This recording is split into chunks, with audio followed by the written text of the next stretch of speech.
Yo, what is up, everybody? And welcome back to another episode of Off the Bounce, episode 13. I'm your host, Slam the Booking. These are my co-hosts, Alpha Dog Bets and Hefe Picks. What's up, boys? How we doing today?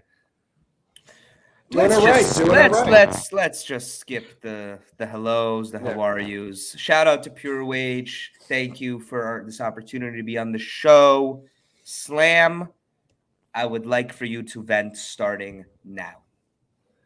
All right, boys. As you know, we all gave out Kings. Mine is a 3.5. Fired Luke Watson. Blah blah blah blah. They played a shitty ass game. All right. Third quarter, they came out. Okay, maybe I had some hope there. I'm like, all right, third quarter, looking good. Fourth quarter, what the heck were they doing? Scored 12 points in the fourth. They got beat by Andre Drummond. Andre Drummond played a hell of a game. 23 rebounds. And he single-handedly beat the Kings on his own, in my opinion. Maxey played a great game, too, as well. But overall, the Sixers had nobody. No Embiid, no Harris. Curry got ruled out, so the line jumped up to -5. It was a piss-poor performance by the Kings. I was just lost, speechless. I don't know how this happens. Hefe, go ahead. I can do this the long way or the short way, so I'll do the short way and not call out every single member of the Sacramento Kings one by one. I was without words yesterday. Like sometimes a mother says to you, I'm not mad, I'm just disappointed.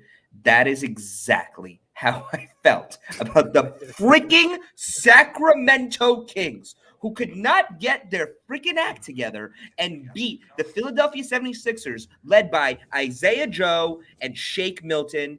What happened? I still can't understand. De'Aaron Fox misses a wide open three at the end. Buddy Hield's airball threes at the end. Tyrese Haliburton just running back and forth, not even scoring. Alpha, what was that? It's hard to win when two of your five starters have a combined 2 points. Tyrese Haliburton played 33 minutes. He was 0 for 5 from the field, 0 for 3 from 3. He didn't hit a free throw. He put up a goose egg. 0 points. As you said, he was just running up and down the court. Did a great game from Rijuan Holmes. He was 8 for 10. He was the only starter who had a good game. If you look at the rest of the shooting numbers, Harrison Barnes was 2 for 8. De'Aaron Fox was 7-15. Couldn't hit a 3. The whole team just played like garbage. And that fourth quarter, 25-12, they were outscored when they really should have had an easy cruise control fourth quarter against a team that had nobody. I think we're starting to see a trend. We talk about this a lot, but right before the game, Seth Curry was ruled out. And it seems to happen when one of the better players for the team gets ruled out, that team tends to step up and win. It's kind of crazy what that's hitting at, but these guys just absolutely disappointing. I'm laughing because Alpha, real quick, check your mic, bro. Check your mic real quick. Got it. Because my ears, bro. But yeah, guys. Anyways, obviously you can tell we are still not over last night's Kings loss. I can actually cry how bad it was watching them fall apart in the fourth quarter. Long story short, for all our viewers that were with us a couple weeks ago when Alpha took the Pacers against the shorthanded Nuggets and said that he is forever not even traveling to the state of Indiana, even betting them, that is exactly how I feel about the city of Sacramento. Sorry, Guy Fieri. I know it's where you're from. I will never try restaurants because I will never step foot in that city after what I saw last night. Dismantle the team, the arena. I want it gone. Move. It's cancel the team. Yeah, they don't deserve a basketball team.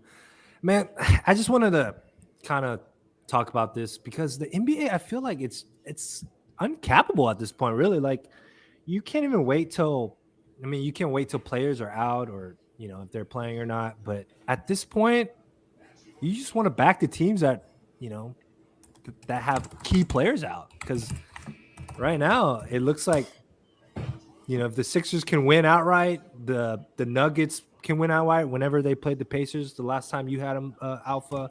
It's just getting ridiculous at this point, man. I still can't get over De'Aaron Fox missing that freaking 3. I can't stop reliving the freaking play in my freaking mind. Just one of those games, man. 25-12, fourth quarter. But let's move on, guys. Enough about that terrible team. Let's try and get into another one of our recaps.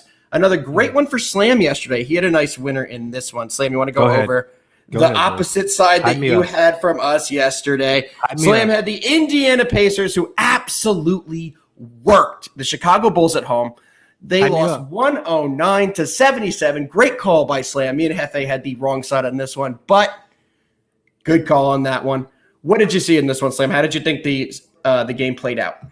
Yeah, man. Looking at the overall scores here, Indiana just outright played like tremendous.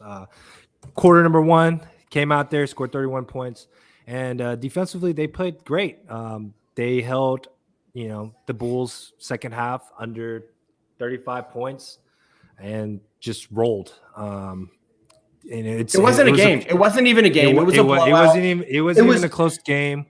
They took was it just- off. The Bulls took the game off. They just took the game off. They weren't there. They didn't care last night. After they were down by 372 points in the second quarter, they completely turned it off. They brought in the bench guys, and they sold. It was on a back-to-back. We knew from the beginning they had to have a fast start. They had tired legs from a back-to-back. We thought they could get ahead early and keep that pace.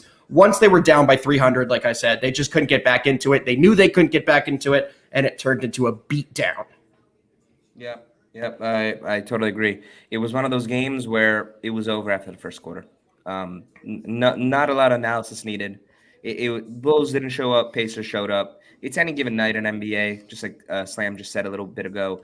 It's becoming very hard to cap on a daily basis, but we're gonna keep doing it. We're gonna keep going, and we're gonna get some winners, man. Tonight's the night. Everything's going to straighten out. Right now, all the trends are flipping. Early, it was all unders. It's starting to switch with that on the totals. Yep. The spreads where a lot of favorites were hitting easily. Then it was all underdogs. Now it's back to favorites hitting. It's going to straighten itself out. Just have to find the right technique on this one, guys. Let's go over another game from last night. We had the Suns traveling to San Antonio. They won this game 115-111. And as we said yesterday, what do they keep doing? Losing the cover by 1 point or the hook. terrible, It happened bro. again last night. We said it yesterday. It's just not making sense why this keeps happening. What did you see in this one, Hefe? I have never seen a team who has on a 13-game win streak who breaks my heart every night. And second of all, how is Vegas this good?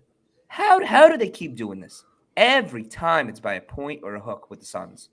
What I did. I'm actually off the Suns too. Now, I will still visit Phoenix, unlike the other city I just said with the Suns with an S that I will forever never say again. I will still visit Phoenix, and I will bet on the Suns, but they're going to have to be off my list for a little while. 13 in a row. The L is coming. We all know it's coming. Let's get that out of the way, and then we can reset, and kind of hopefully the lines will reset as well. We said it was sketchy yesterday, Alpha, and God damn it, it was sketchy. So what I did with this one, guys, yesterday, before I let you jump in, Slam, what I did yesterday, which is probably going to be working with the Suns, I parlayed the money line with the Nets. I know we talked about it a little bit, dug into it deeper. The Nets didn't cover either. They also won the game outright. Right now, these 5 to 6 point favorites in this spread, it's hitting in between 3 to 5, it seems right now, in that 3 to 5 point. So if you do like these teams, you're confident they're going to win. There's some money line parlay options available right now, but that's what I was doing. It did work last night. Slam, did you have any action on this one? I didn't at all. I tend to stay away from hot teams. I think the Suns have been winning games, but haven't been covering. So True. I leaned the Spurs yesterday, though, but I didn't give it out. So I'm sorry that the Suns One didn't other for you game I guys. just want to just sprinkle on before we move on to today's slate was the Hawks. They covered by the hook, 11.5. They won by 12 against Thunder. They continue to beat teams by double digits. They are now 8-1 at home against the spread on the year. Definitely a team that I'm going to keep on my radar. They're not playing tonight, but just food for thought. Also, remember at the end of last year, too, what was it? They won over 20 games in a row on the spread to finish the season at home as well. Yeah, so they're continuing this from last year. This isn't a new trend for this team. They You're play right. well at home. That coach has them ready to go. So at home, they're a team you could confidently play right now. Cool. Let's go ahead and reset the room real quick, guys. As always, special thanks to Pure Wage. If you haven't, guys, make sure you give them a follow. Best in the business. Let's jump right into today's breakdown. Small slate, only 4 games. Should be nice and easy, guys. We're going to get you guys some winners here. Let's jump right into the early slate. The very first game here, Heat versus the Pistons. Line sitting at -9 Heat. I think the line opened at 8. Now it's up to 9 right now. This is a hard game right now. The Pistons are back at home. Just got off a loss to the Lakers. They should have won that game, in my opinion, but they got the cover. And I'm not very big in this game. I want to take the Pistons, but it's a hard game to cap. Hefe, you're a big Heat guy.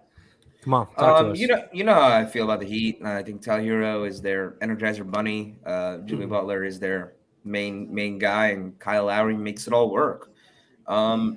Tonight's game, Heat coming in, winning 4 of the last 5. Pistons have finally started to look like a semi-NBA team and not a G League team. No Isaiah Stewart, obviously, for the Pistons. He suspended 2 games for running around the court and acting like he wanted to fight LeBron. You think that's a big loss or what? I think he's a big how do I say? I think he's a big locker room guy for that team. I think he's a big like galvanizer for that team. I don't know if it's felt on the court as much as it's felt on the bench for him. I look for the Pistons to come outside a little flat, honestly. On Sunday, they had a 15-point lead against the Lakers. The whole brouhaha happened. They ended up losing the game. That hurts your soul, man. I'm rolling with the Heat -5 first half in this game. That's my play. I like the Heat to come out fast. I like them to get a lead. I don't know if they're going to cover the 9 for the whole game. I can see the Pistons making it a little close late. But for the first half, I'm pretty comfortable taking the Heat -5. They're 10-6 on the year against the spread on that. And that's what I'm rolling with. Alpha, what are we thinking for this one? So I lean the under in this one, guys. It's sitting at 208. The Pistons will not have Isaiah Stewart, like you said. I think Miami gets ahead early in this one. I do think they spread it open, but there will be potential for backdoor, which has happened a few times with that team. But I think the under will be safe. I think Cade's going to cool off a little bit. He's had a couple good games. Slam, what are you reading this one? But also, guys, before I go to Slam, this is not one of my favorite plays of the day. I lean the under 208, but it's definitely not one of my official plays today. Slam, what do you want in this one? Yeah, man, no play for me here. But if I did play, I'd lean the Pistons plus the 9 here. You know how I am with steam action. When I see massive line movements like that, I tend to go the other way. But yeah, man, let's jump right into this next game here. First primetime game on TNT. You got the Lakers at the Knicks.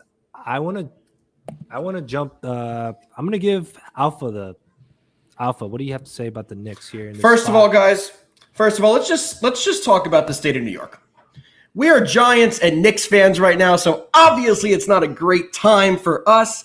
The Knicks have been a huge letdown lately. Julius Randle has been an absolute disaster since getting his big contract, and the Knicks have yet to play a full game. They're coming in versus a team that has also been a disaster that cannot play a full game.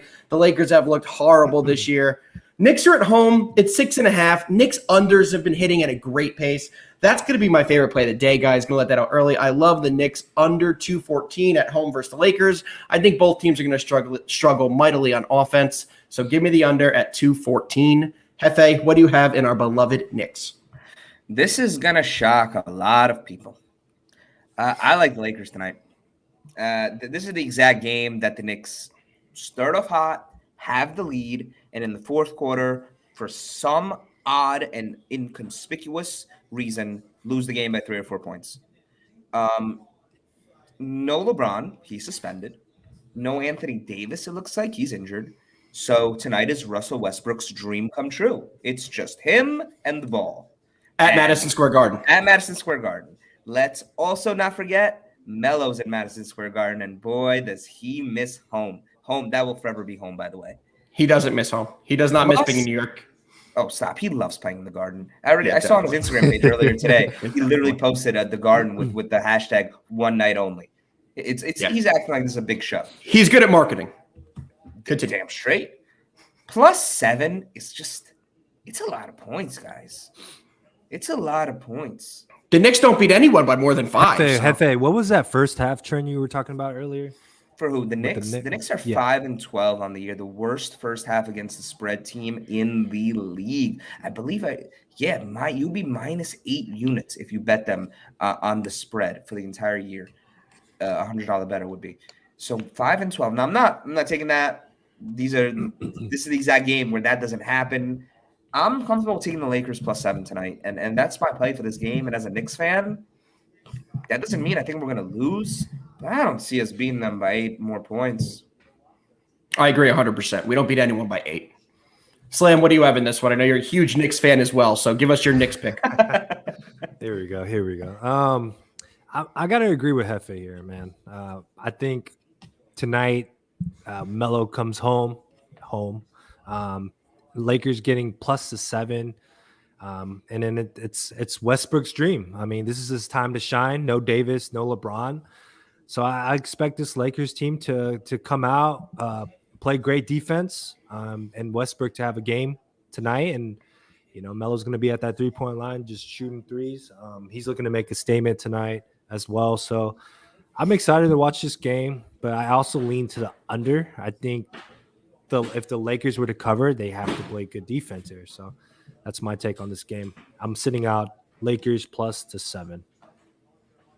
Awesome. Let's move on to the next one we have tonight. Slam, we have the Denver Nuggets traveling to Portland, and Portland is the home fave, sitting at a 6.5-point line. What do you read in this one? Man, I think Jokic's game time decision. It's hard for me to, give out my plays right now. I just want to wait and see if Jokic is playing or not.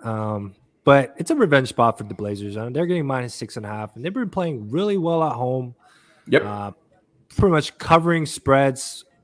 Playing out 6-3. They're 6-3 as home favorites. So, for me, I'm waiting. I don't have anything on this game. If I did, I would take the Blazers minus the 6.5. But I'm staying off this game. I like the Blazers at 6.5. They've been so good at home. I do think they get this done. I do know 6.5 is a good amount of points, but I think they get it done here. Hefe, what do you have in this spot? This is a layup game for me. If I wasn't going to take a side, it would be the Blazers. They're on a 3-game win streak. They're kind of finally trying to get it together. I feel like the Nuggets are kind of meandering around, trying to figure out what the best lineup is, what the best mix of players is, with Michael Porter Jr. out, with Murray still not back, and Jokic kind of banged up. I can see the Blazers covering this, but this is a layup game for me. I lean Blazers, but that's about it. Cool. Let's jump right into the last game, and then we'll wrap things up here. I love this game. Dallas Mavericks versus the Clippers. Lined open at 5.5, dropped all the way down to 3.5 now. It just dropped to 3.5. Luka is game time decision, but I'm pretty sure he's gonna play. They played like a couple days ago, so it's a revenge spot here. And I like the Mavericks plus the points. I think they win outright. That's kind of my nice revenge spot. So Slam thinks a nice revenge spot for the Mavs. I am also on the Mavs, which you guys know if you watch this show a lot, I am not big on the Mavs this year, but they've been playing good lately. Porzingis is on a good run, and it's a good matchup for him. He should be able to stretch the floor a little bit. Give me the Mavs. I think they get it done tonight. Hefe, what do you see in this spot? I am fading you guys because I am going to take the Clippers. 2-5 against the spread as underdogs on the season. I like the Clippers at home. I think Paul George balls out tonight. Give me the 3.5. They'll win by 4, 5, 6, 7. Reggie Jackson will have one of his Bobby Schmurder games. It'll be fun. Everybody will love it. And the Clippers will win. And that's that, folks. Small slate today, guys. Small slate. So it's going to be a quicker show. I personally have to catch a flight, and I know it's just a small slate. So we have our best bets for the night for you all tonight. My best bet, I only have one. It's give the under in the Knicks-Lakers at 214. That's my only official play as of now. Slam, what is your best bets or best bet for tonight? I'm taking Lakers plus the 7, and I'm taking Mavericks plus 3.5. Those are my two best bets for today. Hefe, close us out. I also got 2. I'm going to take the Lakers plus the 7 and the Heat first half minus 5. Wow, no Clippers? I thought it was Clippers. Oh, that would be a third, but I don't want to intention. I thought everything was honky dory. Everything was all good. You know what? Screw it. Third best bet of the day. Clippers minus 3.5. There you go. There you have it, guys. Hefe's coming in hot. So there are our best bets, guys. We appreciate you. We are here Monday through Friday, 4:30 to 5. We are brought to you by Pure Wage, and thank you guys for tuning in. We appreciate all y'all. We're excited to recap tomorrow's perfect winning record from the boys. Yes, sir. See you guys tomorrow at 4:30 Eastern Standard Time, guys. Yes, sir. Yes, sir. Go Lakers. Clippers got it.